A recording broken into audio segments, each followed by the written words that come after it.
Paper रखा करो यार। अरे सर फोन भी आ रहा था ना इसलिए। फ्लाइट मोड में डाल दीजिए।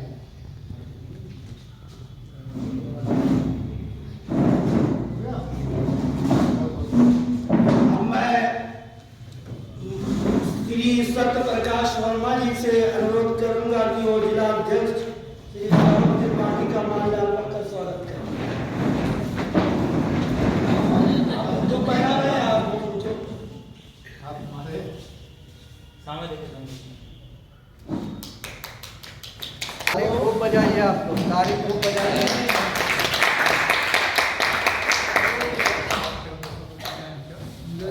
अतीब भाई से अनुरोध है कि वो मुझे आकर के लागू करना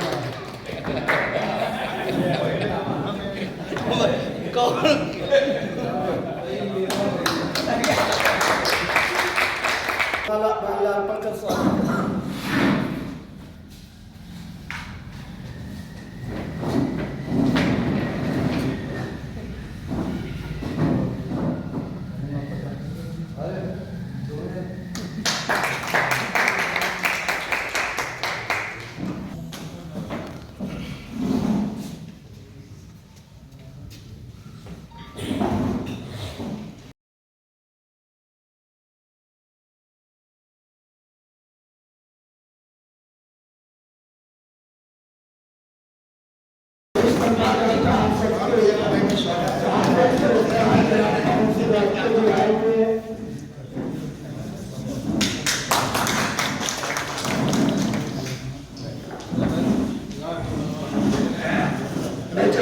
आज के इस कार्यक्रम के मुख्य अतिथि हैं। मैं चाहूंगा उनका माल्यार्पण कर स्वागत करें।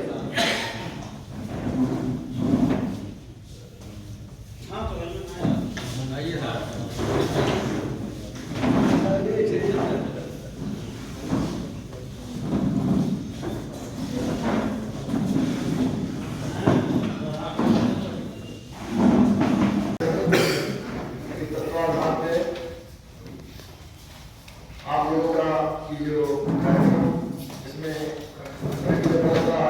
अपनी तहसीलों के नए पदाधिकारियों का चुनाव हुआ है। हम नए पदाधिकारियों को और पुराने सभी पदाधिकारियों को, सभी सदस्यों को बहुत बहुत बधाई देते हैं, शुभकामनाएं देते हैं। या सुदूर ग्रामीण क्षेत्र में पत्रकारिता की आग को जगाते हुए जन सामान्य की समस्याओं को प्रमुखता से उठाते हुए जिस भी अखबार, जिस भी चैनल, जिस भी यूट्यूब या किसी भी पोर्टल, जिस भी माध्यम से आप जनता की समस्याओं को उठाते हैं, बहुत साहस का काम है आज के समय में कि जन सरोकार की खबरें उठाना, जन सरोकार की बातें करना, जन सापेक्ष पत्रकारिता करना, यह आज के समय में साहस की बात है।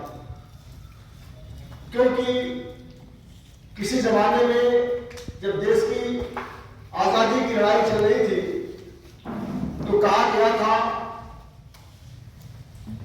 कि बंदूक संभालो न तलवार उठाओ और जब तो मुकाबिल हो अखबार निकालो। आज ये समय बदल गया।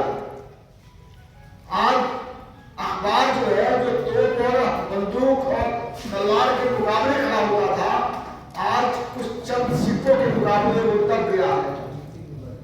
बड़ी सावधानी से कहना चाहता हूं कि आज जो मेन स्ट्रीम मीडिया है उसका रोल, उसकी भूमिका बदल गई है। और हमेशा पत्रकारिता गांव से शुरू हुई है। गांव की पत्रकारिता ने, ग्रामीण पत्रकारों ने जिस साहस का परिचय दिया है वो मेन स्ट्रीम की मीडिया ने नहीं किया है कभी। बड़ी से बड़ी खबरें उठाने का काम आप पत्रकारों ने किया है, ग्रामीण क्षेत्रों से, सुदूर ग्रामीण क्षेत्रों से। तो आज के दौर में अगर आप गांव में जनता की समस्याएं उठाने का काम कर रहे हैं तो साहस का काम है। हमारे साथी जिलाध्यक्ष भाई सौरभ त्रिपाठी ने ये बात कही है कि कड़वा दवा जो कड़वी होती है वो फायदा करती है। मैं बड़ी इस आप गोली से कहना चाहता हूं आज कि हम लोगों ने, ऐसा नहीं है कि हम लोग बहुत साफ पाक अपने को कह सकते हैं, हम लोग भी कहीं न कहीं दागदार हुए हैं, हालात ने किया हो या खुद से हम कहीं घर बैठे हो, लेकिन ये कोशिश जरूर किया है कि कोई उंगली उठाने का साहस न कर सके। हमारी पत्रकारिता 35 साल लगभग मैंने पत्रकारिता में कर दिया है। आज मैं 63 साल की उम्र में हूं और आप जानते हैं कि कोई भी ऐसा क्षेत्र नहीं जिले का जहां मेरी पहुंच न रही हो, लेकिन पिछले कुछ सालों से मैंने अपने आप को सीमित करने का काम शुरू कर दिया। क्यों कि हमारी पीढ़ी के जो पत्रकार थे या हमारे अग्रज थे, अग्रवाल साहब हुआ करते थे, रविंद्र श्रीवास्तव जी हुआ करते थे, समीर खान साहब हुआ करते थे, ये सारे लोग जो पत्रकारिता में आए थे, उसके बाद की पीढ़ी में हम लोग आए थे, तो हम लोग एक ड्यू रिस्पेक्ट पे करते थे, लिहाज करते थे, अदब करते थे। अगर मान लीजिए हमारा कोई वरिष्ठ किसी अधिकारी के पास, किसी नेता के पास बैठा हुआ है और मैं पहुंच गया, तो मैं उनको उस अधिकारी से ज्यादा तवज्जो देता है। या मैं बैठा हुआ हूं और मेरा कोई वरिष्ठ पत्रकार आया, साथी आया, तो हम उठ करके उसको उस तरीके से इज्जत देते थे जैसे उस अधिकारी से बड़ा कोई अधिकारी हमारा आ गया हो, उस नेता से बड़ा कोई नेता हमारा आ गया हो। तो अगला ये समझता था कि ये कोई पर्सनालिटी है, कोई शख्सियत है जिसके आने पर ये खड़े हो गए, इन्होंने उनको सम्मान दिया, उनको रिस्पेक्ट दिया। ये चीजें खत्म हो रही हैं। तो जब ये चीजें, हमारा छोटे बड़े का लिहाज खत्म हो जाएगा, हमारे अंदर जो सम्मान की और प्यार की भावना खत्म होती जाएगी, तो हमारा जो तहजीब है, जो हमारा कल्चर है, वो बदल जाएगा। और जब कल्चर हमारा बदल जाएगा, हमारी तहजीब बदल जाएगी, तो हमारा जो काम करने का तौर तरीका है उसमें भी फर्क आएगा। और उसके बाद एक दूसरे को कमतर में आंकने की सोच पैदा करना। और तीसरी बात कि हर आदमी के पास पेट है, हर आदमी के पास परिवार है, हर आदमी के पास जिम्मेदारियां हैं, उनकी तमाम जरूरतें हैं, उन्हें पूरा होना चाहिए, लेकिन सम्मान के साथ। अगर सम्मान हमारा कहीं आहत होता है, कहीं प्रभावित होता है, कहीं उस पर दाग लगता है, तो वो पैसा, वह जो भी हमको मिले, वो हमारे लिए ठीक नहीं है। क्योंकि हम पैसा तो कोई पैदा कर सकता है, पैसा पैदा करना आज के जमाने में बहुत मुश्किल काम नहीं है, लेकिन सम्मान के साथ पैसा पैदा करना, इज्जत के साथ पैसा पैदा करना, यह मुश्किल काम है। तो हमको मुश्किल काम को अंजाम देना है और हमें अपने कैरेक्टर पर, अपने दामन पर दाग नहीं लगने देना है। इस बात को जब हम अपने दिल में ठान लेंगे, पैसा दौड़ कर आएगा, आपकी मेहनत से आएगा, आपकी अजमत से, आपकी ताकत से आएगा। लेकिन जब हम उस पैसे के लिए अपने को गिराना शुरू कर देंगे, तो हम खुद की नजरों में भी गिरेंगे और जमाने की भी नजर में गिर जाएंगे। इसलिए हमको ऐसा काम करना चाहिए कि हम सम्मान से अपना काम कर सकें। मैं बहुत ज्यादा देर से आया, इसके लिए मैं आपसे पुनः क्षमा चाहता हूं, माफी चाहता हूं। तुमसे एक प्रभाव डालती है जो साहित्य प्रेमी हैं श्री पवन श्रीवास्तव जी, आपका असीम आशीर्वाद हमको मिलता रहता है। ग्रामीण पत्रकार एसोसिएशन के इस एक छोटे से कार्यक्रम में दंगटा में हमने एक कवि सम्मेलन कराया था 2018 13 मई। बहुत अच्छा कार्यक्रम था। उस कार्यक्रम को ऐतिहासिक बनाने में आपकी महत्वपूर्ण भूमिका रही। आप उस कार्यक्रम के संचालक भी थे और अधिकारी से लेकर के कोई ऐसा राजनीतिक व्यक्ति सम्मानित नहीं था जो उस मंच पर पहुंचा नहीं। और दर्शक दीर्घा में हम लोगों ने उनको बैठाया। जब कार्यक्रम शुरुआत हुआ तो जैसे कहा जाता है तानसेन जी अपना बाजा बजाते थे तो बादल घिर जाते थे। उस कार्यक्रम की जब शुरुआत हुई और भैया ने समा बांधा तो स्थिति ये हो गई कि पलाव किया गया, खेत था उसी में बैगनार खरीद दिया और इतना पानी भरता कि निकालने में परेशानी हुई और वहाँ से आने में कितने पेड़ गिर गए। बहुत ऐतिहासिक तूफान आया था 13 मई 2018। कहने का मतलब है संगठन में आप निरंतर आशीर्वाद देते रहते हैं। आज मुझे लगा कि इस कार्यक्रम में आपसे बेहतर कोई मुख्य अतिथि नहीं हो सकता। इस कार्यक्रम के लिए हमने 15 दिन पहले आपसे निवेदन किया था, आप हमारे कार्यक्रम में आए। निश्चित रूप से पत्रकारिता क्षेत्र में जो फूले भटके लोग हैं, जो सही दिशा में नहीं चल रहे हैं, आपका ओजस्वी मार्गदर्शन निश्चित रूप से हम लोगों को एक नई प्रेरणा देगा और हमारे पत्रकार साथी कुछ न कुछ आपसे सीखेंगे।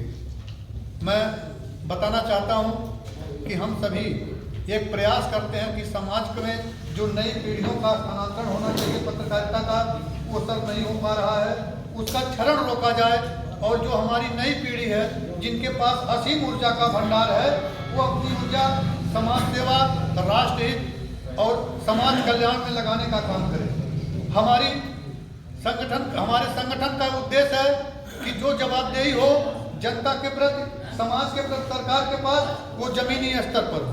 उस स्तर पर हम काम कर रहे हैं और उसके साथ आप जैसे महानुभाव मार्गदर्शकों की जरूरत है। हम आपसे बार बार ये चाहेंगे कि आप हम लोगों को आशीर्वाद देते रहें जिससे कि समाज में हम बेहतर कार्य कर सकें। दूसरी बात, मैं ग्रामीण पत्रकार एसोसिएशन के जिला अध्यक्ष के हैसियत से सर आपसे एक निवेदन करना चाहता हूं कि जब भी किसी पत्रकार साथी के ऊपर समस्या हो तो वह पूरा भार आप अपने ऊपर न ओढ़े, हम लोगों को भी उस संघर्ष में शामिल करें और हमारा ग्रामीण पत्रकार उस भेदभाव को भुला करके आपके कुशल मार्गदर्शन में आपके पीछे खड़ा होकर के आपके कदम से कदम मिलाने का काम करेगा और भ्रष्टाचार के साम्राज्य का कोई भी व्यक्ति जो पत्रकारिता क्षेत्र में कहीं न कहीं समाज को, अच्छे पत्रकारों को दबाने का काम करेगा, पत्रकारिता की कलम को मोड़ने का काम करेगा, उसके साम्राज्य को गिरा दिया जाएगा। निवेदन करना चाहता हूं कि जब भी कोई पत्रकारिता जगत पर, पत्रकारिता पर संकट आए, आप आह्वान एक बार करिएगा। हमारे 120 ग्रामीण पत्रकार के साथ ही आपके मार्गदर्शन में खड़े रहेंगे, ये मेरा विशेष आपसे अनुरोध है। जिले में जब भी कोई बात आती हो तो आप सभी, आपसे मेरा अनुरोध है, आप हम सभी साथियों का एक बार आह्वान करिएगा और निश्चित रूप से हम सभी साथी उस संघर्ष में पीछे नहीं रहेंगे। मैं यहाँ पर उपस्थित सभी साथियों से कहना चाहता हूँ, ये जो आज पद का वितरण हुआ है, यह पद का वितरण एक सम्मान के साथ साथ कांटों भरा ताज है। मैं अतीक भाई को शुभकामना देना चाहता हूँ। आपको पद मिला, आप अपने पद के गरिमा को बनाए रखिएगा, हमारे पत्रकार साथियों के सुख और दुख में शामिल होने का काम करिएगा। आप संगठन के एक महत्वपूर्ण व्यक्ति हैं। साथ ही जो हमारे साथी ये परिचय पत्र आपको मिला है, यह केवल कागज का टुकड़ा नहीं है, यह ग्रामीण पत्रकार एसोसिएशन की एक आस्था है और यह पत्रकारिता जगत का, यह संगठन का एक सम्मान आपके हाथों में है। यह कार्ड जब आपके हाथों में रहेगा तो ग्रामीण पत्रकार एसोसिएशन का चेहरा बन करके आप काम करेंगे। आप कोई ऐसा काम नहीं करने करिए जिससे कि संगठन की छवि धूमिल हो और जिससे कि आपका नुकसान हो। निष्पक्ष पत्रकारिता करने के दौरान अगर कोई भी समस्या आएगी तो पत्रकार आपकी लड़ाई लड़ेगा।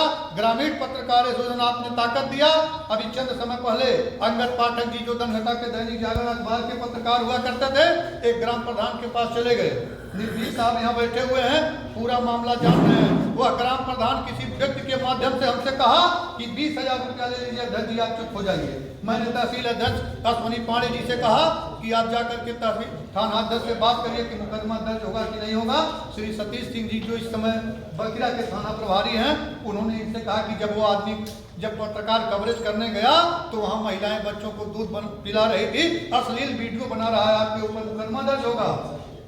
उसके एक दिन बाद श्री अमित शाह जी का कार्यक्रम लगा था, हमने उच्च अधिकारियों से बात किया, मुकदमा दर्ज हुआ और उसमें वो ग्राम प्रधान जेल गया। अभी चंद समय पहले दुधारा में हमारे कुछ साथियों के द्वारा माननीय कप्तान साहब से मामला हो गया था। इजाज भाई हैं यहाँ?